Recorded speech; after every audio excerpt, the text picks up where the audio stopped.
Motherhood, but not quite as we imagine. Thought-provoking, refreshing, straightforward, sometimes taboo, often seemingly ordinary, but always honest. Welcome to School for Mothers, opening conversations we all need to have, exploring ways in which you can be fulfilled as a woman, once a mother. Now here is your host, mother of 10, Danusia Melina Durban.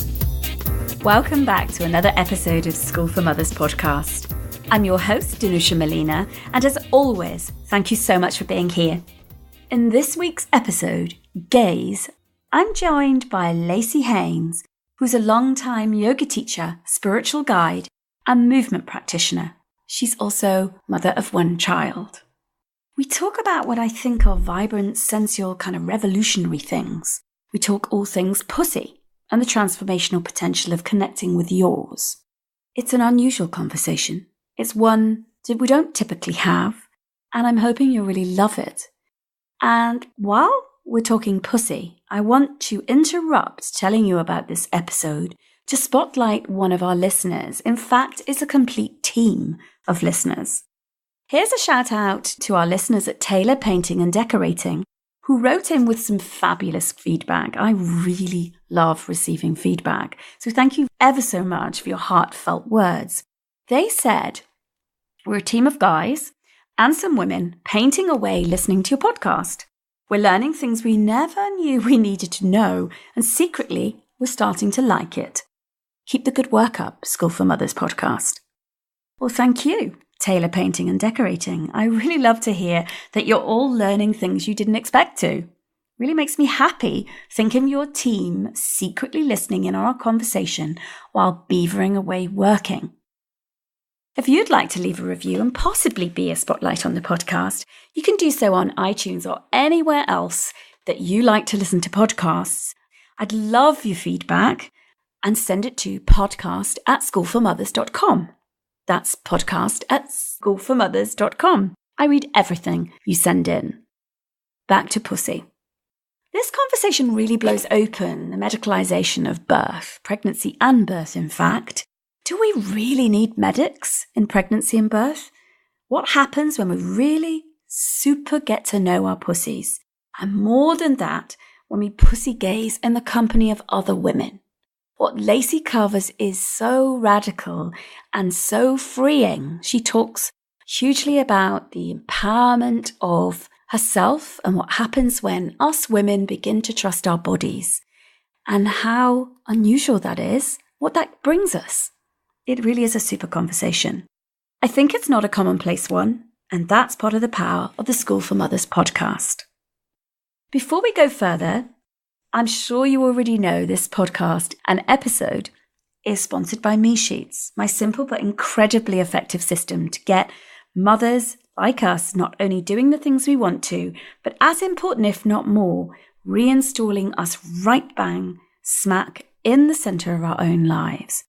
If you'd like to get your copy of Me Sheets and go and give it a go and see how effective this can be for you in your life, just go to schoolformothers.com/Me Sheets. That's schoolformothers.com/Me Sheets. Let's go ahead and jump into my conversation with Lacey Haynes. So before we start talking about pussy, about gaze, about how you got into it, give me a little bit about your backstory and what you do now. So I've spent the last 8-ish years teaching yoga and moving through various incarnations of what it means to share yoga in the world. So I've done yoga lifestyle coaching. I've worked as a conscious birth coach. I've done one-on-one spiritual coaching, and as well as teaching yoga classes to groups of people and online.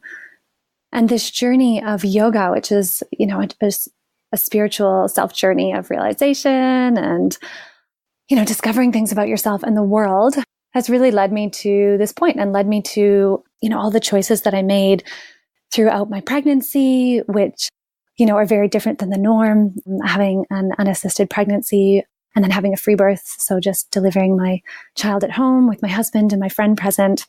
And this is all part of the pussy gazing story, which brought me to this point that I'm at right now, which is which is also about claiming my femininity. So I think this journey of self-realization and exploration has been really, now I can look back and I can see that it's been about claiming my womanhood and that not being a liability and claiming my creative energy. So much of what I've been teaching and as exploring as well has been creative energy. I've studied theater and movement and worked as a writer. And so all of this stuff informs what I do. So it's this bringing together of creative energy, sexual energy, which is really part and parcel. It's the same thing. And then seeing how I can bring this into the world in a way that feels authentic and true to me based on my experience and how I can give that to other people. Yeah, I'm really, really curious about what it was like for you to have an assisted pregnancy and a free birth, because I mean, it's so against the tide, isn't it? It really is. What was it like? Oh, it was really hard. It was really hard because you are making decisions that go against everything that we've been taught to believe about ourselves, and going against a system that's not only outside of ourselves, but is totally internalized as well. So you're often trying to discern what you truly believe at the core of yourself and what you believe because it's been slathered onto you, and now is like bred somewhere inside of you that you have to tease out. So it was really challenging. Yeah. So tell me tell me some examples of exactly what you mean by, that kind of internal systemic, embedded beliefs that you had to kind of confront and be with, and which ones were they? So basically, my whole journey was one of fear and trust. So fear that I was making the wrong decisions, and trusting that I actually knew exactly what I was doing, and that, becoming a mother, delivering a child, growing a child is my birthright. It's like what my body was designed to do. And so, specific examples are that I had no ultrasound scans. I had no scans throughout my whole pregnancy. That's big. That's really big, because you have to take full responsibility for yourself, and you have to take responsibility for your child, and you're making the choice to say, like, I'm making this choice. And that's a huge, heavy responsibility. At the same time, I did truly believe, and, I've done a lot of research, a lot of reading over the years that have led me to this point. So it's very informed decision making. Mm-hmm. That my body would tell me in the majority of circumstances if something was going awry. And then I would make decisions that took me in a different direction. I also was really open to changing my course if my body or baby showed me that was necessary. So I wasn't, my ego wasn't tethered to an outcome. It was simply, this is the path that I want to follow, and I'm going to follow it for as long as it feels good. And it felt good the whole time. And it meant that I was registered with the NHS, but I didn't engage. And that was also challenging, because they were very vocal about their opinions on what I was choosing to do, because I did tell them. So then you're also navigating other people's fears. So a birthing woman will always have more fear, I think, than anyone else in her vicinity or in her life. She can summon all the fear in the world. So to have to work through your own, like, can I deliver this child on my own? Is my body really, I'm choosing to trust my body. Is that the right thing? Is my body really telling me everything? So I was already unpicking all of my fears. So anytime anyone else wanted to chuck their fear at me, felt like a real friggin' assault, because I already had enough of my own to cope with. So I really went internal, and I learned to only share my information with people who could support me, on the journey that I was embarking on. I'm almost breathless, having delivered 11 children in the standard system, and attempted home birth, and was kind of redirected, into having a hospital birth. And my big dream was to have home birth, unassisted, assisted, but with friends, and partner, and etc. And didn't make it. Although I have been a birth partner at home, so I for best friend, and that was an incredibly sacred spiritual birth that I love the fact that I got to see it from that perspective. But as you talk, I'm like, oh my God, all of the countless fears that come up the naysaying, as you say, the kind of slathering on of other people's, projected stuff. That must have taken an incredible amount of centering in yourself. And a very changing, oscillating, I can imagine it must have been, it's not like once you get it, like, yes, here I am. I mean, on a very daily, hourly, minute by minute, I imagine you were being with your, rightness and indecision. Yeah, what you say there is that it's an alive thing, making a choice to trust yourself, to be inside of your body and to allow your body to guide you is alive. It is not passive, and it is continuously shifting and presenting new things. And you are continuously healing and reevaluating the same things. So the fear will reemerge in a different guise. And once you get to the core of it, you're like, oh yeah, I've seen you before. I know you. We were just chatting 25 minutes ago, but you're back again and you're wearing a new outfit. How clever are you?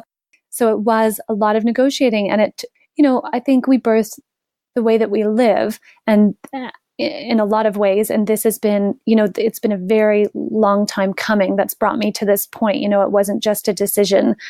It wasn't just a decision born of the circumstance. I think that I was being led to this point for a long time based on, the path that I was taking, and that I tend to make decisions that are outside of the system, or want to explore why we do the things we do, what's being taken for granted, what maybe isn't necessary, what is necessary, what's masquerading as necessary but isn't necessary, So I really, it was a lot of that, and I had a huge hangover afterwards, because I held so much space for myself that after I gave birth, having this remarkable home birth, delivering my child in the bathroom with just my husband and my friend on the outside of the door, with no medical professionals present, and doing this. And then I really feel like it took me a good year afterwards to really process the space that I had to hold for myself, because other people can do it too. But when you're taking full responsibility for yourself, like, you're taking full responsibility. And afterwards, it's a pretty big sigh that your whole body and your whole psyche has to let go of. Yeah, because you weren't just taking the responsibility for yourself, you had a whole unknown journey and a whole unknown, kind of navigation of growing this child. Yeah. And one of the exciting things for me was that I really started it with telling her consistently how much I trusted her and trusted her journey. And so that would take the pressure off of me when I started to feel like it was all me, when it was all me doing this. And I was like, oh yeah, I have a teammate. She has not been influenced by this external world yet. She has a deeply ingrained desire to be born and to survive. And if I get out of her way and, do all the things I can to support her and to support my health and well-being, then there's a really good chance, because, the propagation of our species we've done a great job to date, that she'll do it. She'll do a great job, And the hard thing is that because so much of this isn't spoken about, and there's so many women have traumatic and challenging births and maybe never really fully understand the scope of why that happened, that when you talk about these things, when I talk about these things, it's not just me talking about myself, but it triggers a lot of emotion and a lot of feeling in so many people, because I had the audacity to make this decision for myself, and that can really upset other people who maybe it makes them feel wrong about the course that they took or the things that happened to them. So it's been a really illuminating thing to do this for myself, because you recognize that it's not just you that it's involved. Every time you tell your story, it implicates other people and their stories as well. Yeah, absolutely. It triggers all the choice making that they've done, or the lack of control that they've felt, or many, many other, aspects of the system that they haven't gone against. And within many women, there's this latent kind of secret buried wish to take charge of their experience more fully and to stand in their own belief and trust their bodies. Yet we are so inculcated with handed all over to experts. They know better.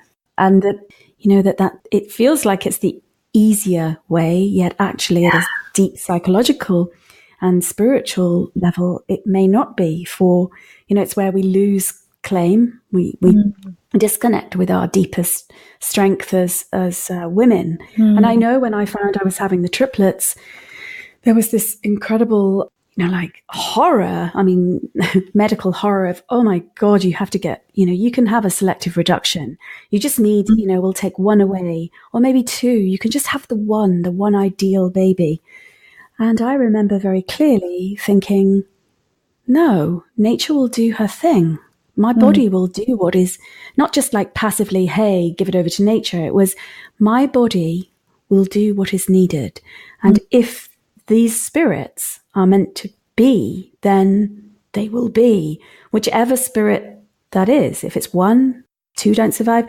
I was deeply invested in them, all of them, but I let nature and my strength just deal with it. And it is audacious. I would say it's very audacious. Take charge of this. Yeah, and it starts right here and right now. It starts in the choices that we make all of the time for ourselves. I had a discussion recently with a friend who, she's perhaps cusping on just the idea of wanting to become a mother. And her desire right now is to start getting tests to make sure that she's fertile and to check everything out. And while there's, while part of that might be good, it's also like, this is where it starts already. Trusting your body, trusting the journey of your body, and not offering yourself up to having other people tell you that it's all going to be okay, that you're going to be able to do this thing, or you're not going to be able to do this thing. So yeah, I really see the opportunity as present in so much of what we do to start trusting and to start exploring where we're handing over our power and where we're looking for someone else to tell us that it's all going to be okay, because that's what we all want to know, right? Well, yeah, absolutely we do. And the thing is, it isn't always okay. Exactly. Yeah. It just isn't in the ebb and flow of life. Yeah. And, I said I birthed 11 children. I mean, I have, and I have 10 live children. I'm deeply privileged. And so, it isn't always as we want. Life is messy and chaotic. And we learn in the death of my baby Madeline, I learned so much by birthing her, by holding her, by coming to terms with death, with that I'm not invincible, that actually, which I really, perfectly honest, didn't think I was invincible, but I had that sense of, everything will be okay. And actually it is, even through death, it is okay. Yeah. And when you say that just now, I mean, it's also the realization, for me in these moments, I hear you say that and I realize I'm like how little I know. You have these moments that people express their experiences to you, and it just opens you up to a whole other world of experience that, I have not come into contact with. Yeah. So thank you. Thank you. I mean, my worst birth was birthing Madeline because I knew she wasn't alive. So I wasn't flowing with the urgency of birthing a live child, because the more we resist those pains, the harder it is for our bodies to do its natural job. But of course, its natural job, I was tied up in my head with, I don't want her to leave. So I held on to her, and it's the only birth I've done that. And that was just horrendous, both at a deep psychological level, but also in a physical level. It was just awful. So it's, I learned loads from that. But I really want to, actually, secretly, I'm really wanting to know if you're going to homeschool. That's totally off topic. I don't know, because I'm even at this junction right now where I want more time for myself, but I'm not sure how I'm going to do that. So I'm full-time caregiver, and I have someone who helps me a couple of little pockets of time a week, but I don't know. I'm not sure yet. I don't think so, to be honest. I want to put her into a conscious environment, with schooling that sits well with the way that we live our lives, but I'm not sure about that yet. No, I don't know. It's going to be so fascinating, isn't it? Because it's something that's just very dear to my heart at the moment. I'm talking to a lot of home educators and unschoolers, and all my children are in school, but it's the phrase that you used, outside of the system. And I think that's why it sparked it off. Those words sparked that off in my head. Yeah. So talk to me about, because I can feel Yes. the impetus for pussy gazing. Talk to me about pussy gazing. Okay. So first of all, I always have to say why I use the word pussy, because people ask me, they're like, why can't you just say vagina? And for me personally, it's because the word pussy is charged with so much vibrancy and sensuality and excitement. And I like to radiate and explore and feel those things. So that's why I use that word. Mm-hmm. I started at the beginning of this year. So I'll take you back. I had my first period after giving birth about 11 months. And I had been in the void, something I call the birth portal, which is this time after birth where I felt like there was no creative force really flowing through me. I was healing. I was, doing the wrap up after creation, after delivering a child, and existing in this kind of liminal space. And when I had that first blood, all of this creative energy surged back. And I was like, oh, thank God. I'm so happy to feel that again. And with it, this idea just came fully formed to offer pussy gazing workshops to women. And the reason that this came to me was because during my pregnancy, I had to explore all of these different ways for myself to understand how my body would do this thing of giving birth, and how I would find the courage and strength, not only in myself for this, for giving birth, but also to do it on my own, of course, with my husband and my friend present, but, without quote unquote professionals there. So I started looking between my legs to see what my pussy was made of, to come face to face and to like ask her and be like, can you do this? What are you going to do? What's going to happen? And it became a really meditative thing for me, to just like lay down and look at my body. And then I started to realize a lot of things like, wow, I've never really looked at you. Like, hello, welcome to my life. And you're going to be doing this monumental task. In fact, you're already so intrinsically, the central focus of my life, because you are the place of pleasure and sex, and you're the place where my baby came into my body, and you're the place where my baby's going to come out of my body. So I started to develop a more three-dimensional relationship with my pussy. And that practice of looking and really also recognizing that I could integrate my pussy into the whole of my body. Like, she wasn't an island. She was in fact just as much a part of me as my hand and my face, like the totality of myself. She's not just this like thing down there, that's disconnected, but maybe she was disconnected in some ways, spiritually and emotionally. So it was like an invitation, like, let's join forces. Let's come together. Let's be one. Let's come into yoga, union, oneness. And I recognized that if I breathed, just spent time breathing, that I could like find sensation in there without tactile touch. I could just breathe and she would start to open up. And I could actually find movement in there through breathing and through focus. And I was like, oh my gosh, like I recognize how so much of my focus will actually impact birth, because I can actually release all of my muscles and I can actually soften down there in the same way that I can release my shoulders or my jaw. So I started to really see the capacity of this part of myself. And it really brought me into greater sexuality. Like towards the end of our pregnancy, we were having like the best, most juicy, exciting, fully sensual sex. It was just extraordinary. And so much of it was because of this, and also because we spend our whole lives as women being sold this idea of what it is to be a woman, what it is to look and be feminine. And that is usually the opposite of what the pussy is. Like usually it's this clean, kind of hairless, dry, matte, tidy, thing. Like that's what we're sold is to be a woman. And the pussy is the exact opposite. She's wild. She's wet. She's hairy. She changes colors. She changes textures. She's this alive, vacillating cosmic world, and it's the opposite. And then it's like, oh, what is femininity? Where does the power exist? Like, is there power in this wildness, in this rawness, in remembering something here? So that then when I started to bleed again, and there's, the blood, the creative blood signifying fertility again, signifying creative potentiality back into the body of a woman, with it came this idea that I had to share this practice with other women.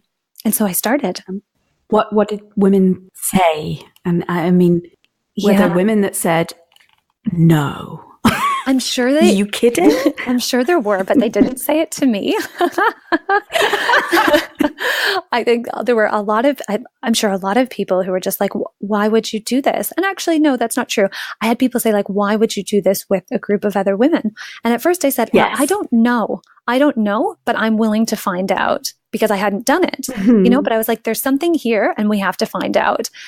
And it's been unanimous. So I've done 2 sold out workshops in London, and I'm actually going to Berlin in a week, less than a week, to teach at a festival.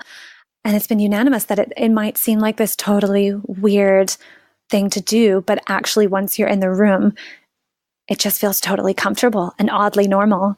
And so we do embodied practices to come into the body. We start to explore what it means to move the body from within. So not in a performative way, but from a deeper sense that's not externally motivated.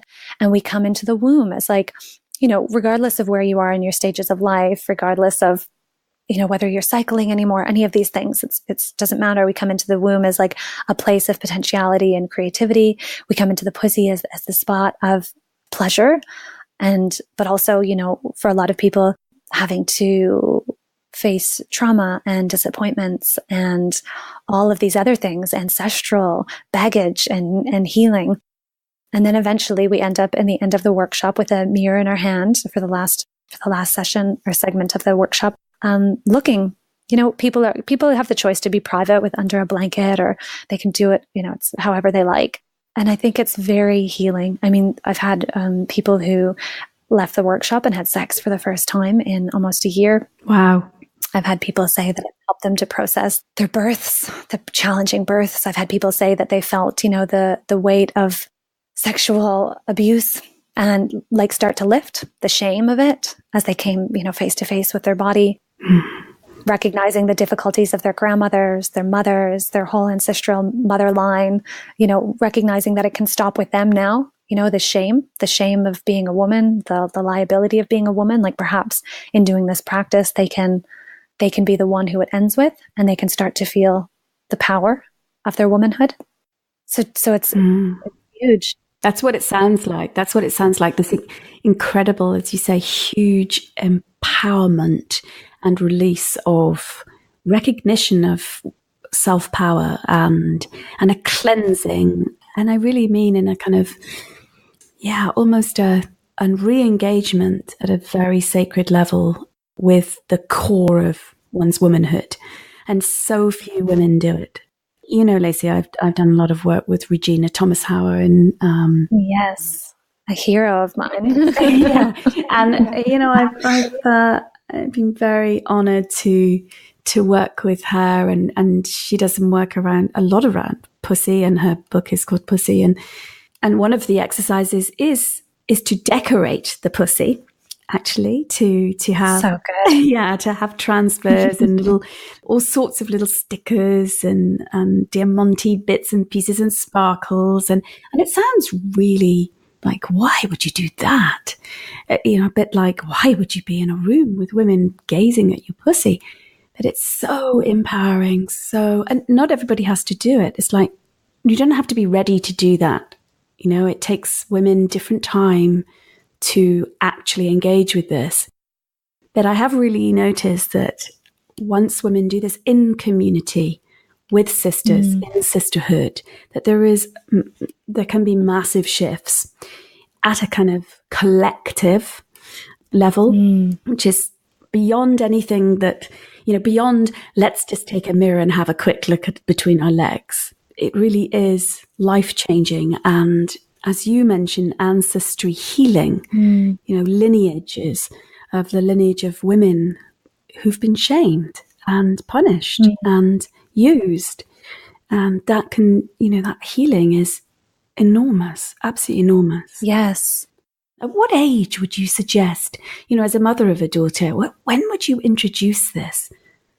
I think that we have to embody and do the things that we want to teach. So I think for me, I'm doing these things now so I can share them with my daughter, because it's ingrained in our lives, so it's not about me being like, here's something that you can do. It's like, this is what we're doing, like it's already a part of our lives. And I think that's such an important thing with teaching children, that the best way to teach them is to do for ourselves. And then they learn by witnessing. So for example, my daughter is 15 months, and when I get out of the shower and she, points and wants to touch between my legs, I let her and I say, yeah. I said, that's mama's pussy. I was like, that's where you came from. I was like, and then she has a little smile and a little poke, and I'm like, isn't it beautiful? And then that's it, like just starting with that, because that's truly what I believe. And so she gets to be in the presence of that energy, of that belief, like that I believe that that's a beautiful place. And then hopefully then she'll look between her legs and start with that imprint that, oh, this is a beautiful place. This is normal. Yeah. Have a little touch, have a little look. Great. That's exactly it, isn't it? It's normalizing it rather than making it almost a special occasion to teach her, oh, now we go do this. Yeah. This is absolutely normal. And beautiful. Yeah. And kids, I think kids are the ones that a lot of women have said at the workshops, I did this when I was a kid. I used to look at myself with a mirror and look and just poke around, and it didn't feel strange or wrong. It became wrong at a certain point. And then the shame has a way of working backwards and forwards and kind of weaving its way through everything and tainting it. But there was a lot of remembering, like, oh yeah, I remember a time when this didn't seem wrong. Like I can tap back into that. So I think kids, if they are supported in an environment that helps to alleviate some of this shame, or doesn't embed it to start with, then they get that elevated connection, which is really exciting.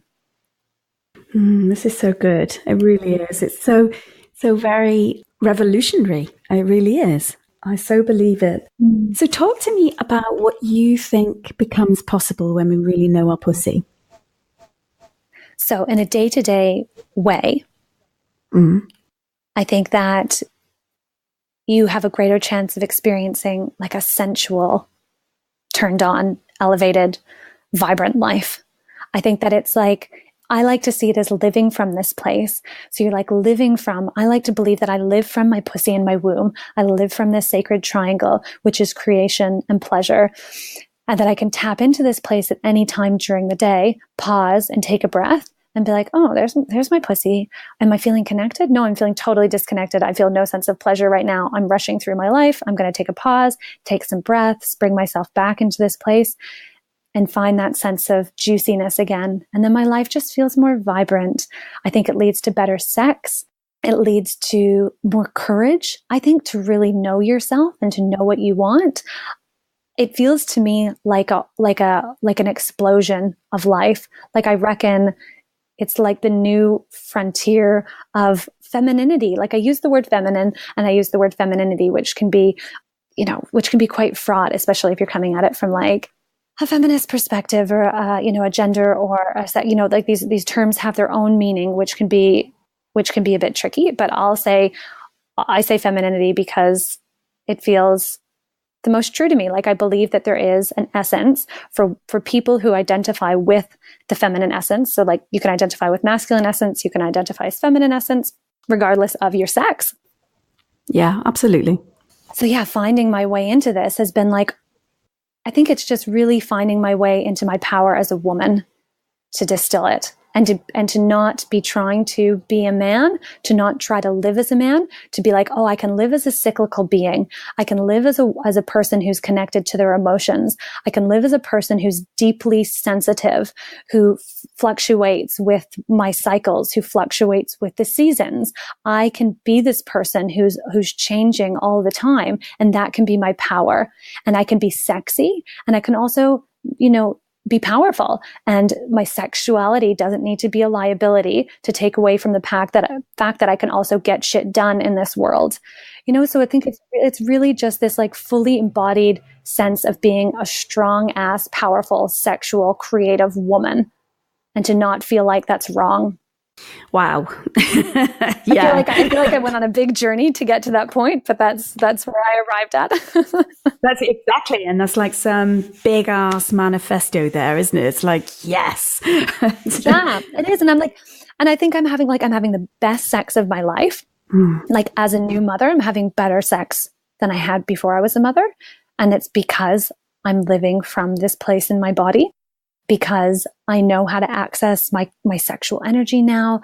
I've worked through a lot of the trauma and a lot of the baggage and a lot of that shame and shit that is calcified inside of us, like that we're all carrying, whether or not we've experienced abuse ourselves or our friends have or our mothers have. Like, it's a journey that takes like one step at a time, and it's not one that will ever end for me, but I just feel like it's opened up my life in such monumental ways. I can hear it. I mean, I'm sure our listeners can hear it too, definitely. And I'm wondering how your practice, your engagement with your pussy and living from this turned on, juicy place, how that is connected to Nicole Daedon's work with orgasm as the center of women's power. Do you know Nicole's work? No, I don't. I don't know her work at all, actually. Oh, Lisa, you must go. You must go look. You must go. I'm one of these people that like knows very little about things that I should probably know a lot about. Oh no! This is the beauty of conversation, isn't it? That suddenly, we make links and find little things and big things that other people know about. So, Nicole Daedon's work around orgasms, basically, that she's developed this whole practice with a huge community around the world where there are strokers and there are receivers. And it's like orgasmic meditation. Yeah. Okay. Exactly. Okay. It's coming. Yes. Okay. Got you. Okay. Yeah. Cool. So as you're talking about, pussy being at the center, really, of your very existence as a, powerful woman, I'm just hearing resonances of Nicole's work that, much of what she was, from my understanding, much of her beginnings were the fact that orgasm in itself was a life force and is a life force. And that, there were all these women that basically their engagement with sex and orgasm was kind of sometimes a trade-off of, in order to have pleasure, I need to give a part of myself, my pussy. And so a lot of her work actually stopped, made so many people reconsider that relationship. And so I just wanted to put it in the space.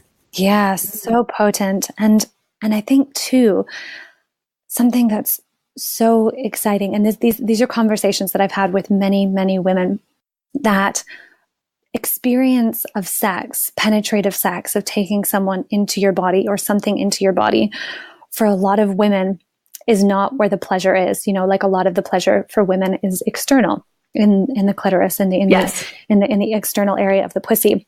And I think in my current practice, and I'm still formulating a thesis on this, is that the reason that we're not experiencing a lot of this, and I'm sure a lot of people have written about this and explored this, this internal pleasure, is because we're not fully turned on and present to ourselves.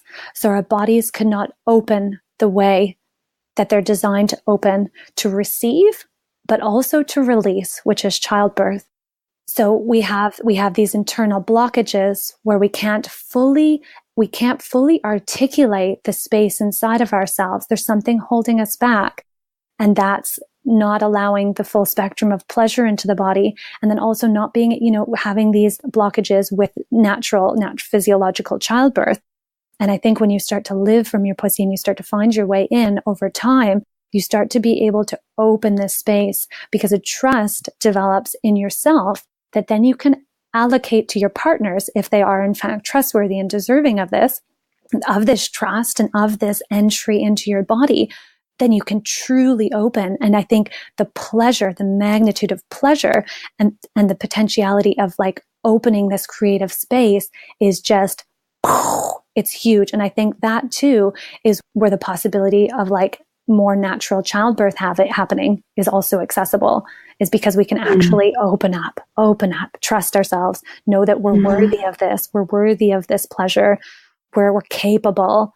Like I feel like I can open my body now more than I've ever been able to receive and also to let go. I was just going to say your receiving skills have been so up-leveled, so magnificently transformed, in fact, by your willingness to go trust yourself, to go within, to trust your pussy, your womb, your growth, your child growing abilities, and your relationships, therefore, both to yourself but others, will have been utterly transformed. It's a given, I would have thought. And I have a request. Can you do that noise again? Did I do a sigh? Or what did I do? The one that the explosion? Yes! I wish I could do noises like that. But I can't, so I just have to request that you do them. You just need to make a little sound bite on your phone, and then every time you need to make that noise, you can just play it. Yes, exactly. But the thing is, it's okay that I don't have that talent. It's fine. I'm loving it in you. So good. We all carry different parts of the thread, for the same cause. We do. We really do. So, what's next for you and your pussy? My pussy wants to get out of the house. My pussy wants to get out in the world and start doing more. And I really want to find a balance between trusting the way that this is all unfolding and simultaneously having a bit more action and getting out. I really feel ready I have some opportunities around the world to go and teach pussy gazing that are popping up. So, for example, I'll be in Berlin soon. I have some stuff in Canada, some stuff in Australia. I really want to ground this practice and get it out in the world. So that's really what's happening for me now. Yeah, that's this desire to get out, because I do sense that I will have another baby in the next, year and a half, 2 years. That will be a really internal time for me. And I'm seeing the seasons of my life right now. It feels like it's time to get out there. Yeah. So, and even more opening up and reaching more women, reaching. Yeah. Opening my pussy, opening it up, letting it all in. Absolutely.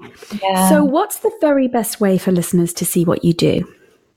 To find me on Instagram at VeryLacey, VeryLacey, where you can see what I'm doing, That's really good. in a more kind of day by day basis. And I do share some lessons on there as well.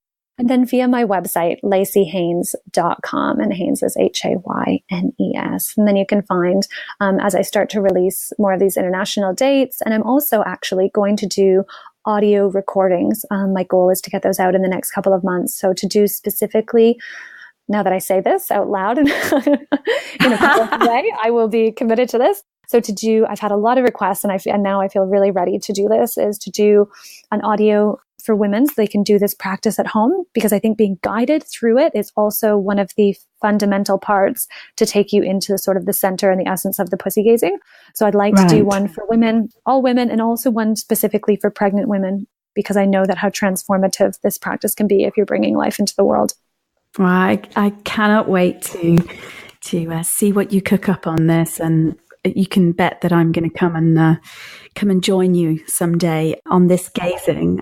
And definitely for the School of Mothers, we have lots of events planned, and I really want to have you come talk and share your journey and encourage women, encourage them to get into deep relationship with their pussies and see what happens when they do that, because I think that's going to absolutely so important. And thank you so much for being on this episode. And it's been a blast. Just do that noise for me.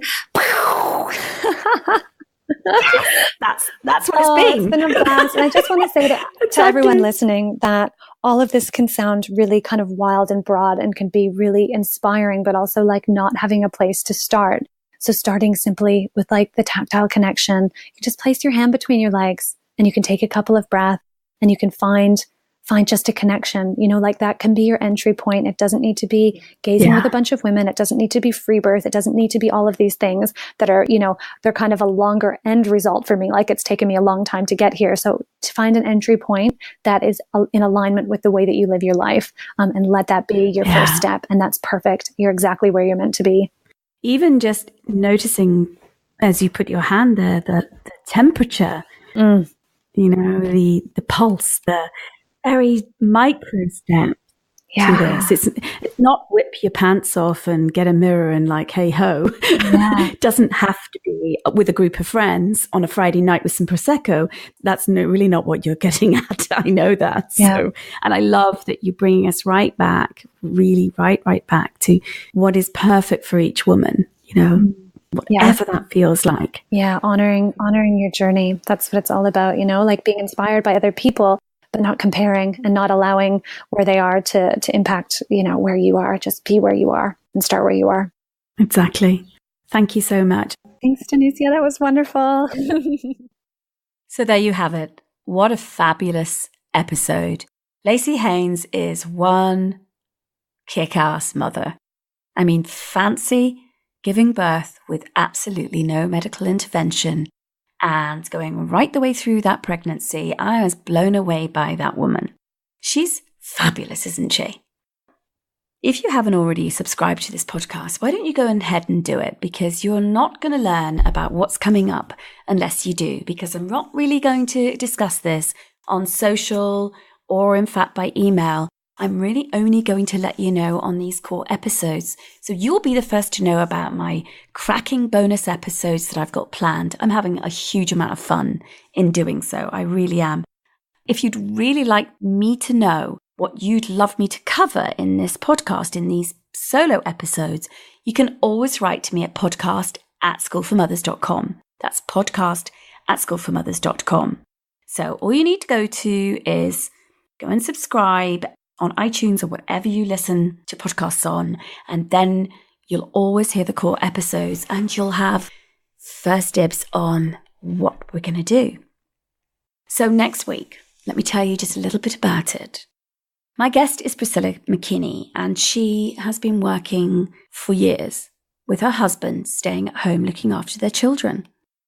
And the politics of her situation, the reality of swapping the child caring and earning brings lots of challenges, some frustrations, and mostly joys. But I really want you to hear about it in the time that we're in right now, about talking about flexible working, about parental leave, about men being at home and working mothers. It's a really important topic.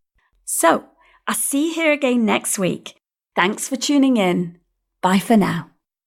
Thank you for tuning in to the School for Mothers podcast. To continue the conversation and keep your dose of inspiration up, head over to schoolformothers.com/podcast, where you'll find bonus content from Danusia and her guests on habits, recommendations, books, best apps, time-saving secrets, life hacks, health, sleep, and anything in between. That's schoolformothers.com/podcast.